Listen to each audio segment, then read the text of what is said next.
faut déjà arriver à 2 zones de marché au 1er avril 2015. Et ça, c'est une décision qui a été prise. Donc, pour les sites qui sont dans le sud-ouest, ils seront, à partir de cette date, dans une grande zone de marché au sud. Et qu'à l'horizon, pour le coup 2018, il faut envisager d'aller vers une place de marché. Mais par défaut, ce que la Creux a décidé, c'est qu'on ne peut pas aller vers une place de marché en l'état actuel des infrastructures. La congestion entre le nord et le sud est absolument incontournable. Et de toute façon, pour alimenter le sud, il faut passer par le GNL, au moins pour la moitié de l'approvisionnement. Donc ça n'aurait pas de sens de prétendre alimenter le sud uniquement à partir du nord. Donc d'où le 2018, d'où la nécessité de renforcer sur plusieurs centaines de kilomètres les infrastructures entre le nord et le sud. Donc sur ce second point, il y a une étude coût-bénéfice qui est actuellement menée par la Creux. Le cahier des charges a été largement partagé en concertation de gaz avec tous les acteurs.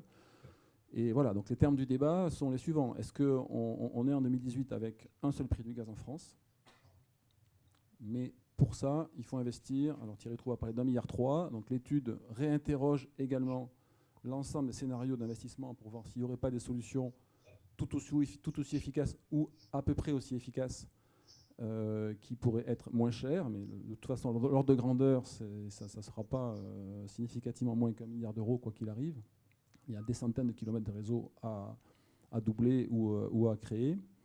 Voilà, et donc là où le débat est compliqué, c'est vrai, et plus compliqué qu'il aurait pu l'être il y a 2 ou 3 ans, c'est que les perspectives de demande ne sont pas très bonnes, et que la situation du marché de l'électricité fait que le principal relais de croissance qui était attendu pour la demande, qui était les centrales électriques au gaz, aujourd'hui il fait défaut, et on doit dire qu'on ne voit pas bien comment, dans les années qui viennent, il va se relancer de façon extraordinaire. Donc les termes du débat sont ceux-là. On a une demande qui est plutôt plate, pour ne pas dire décroissante.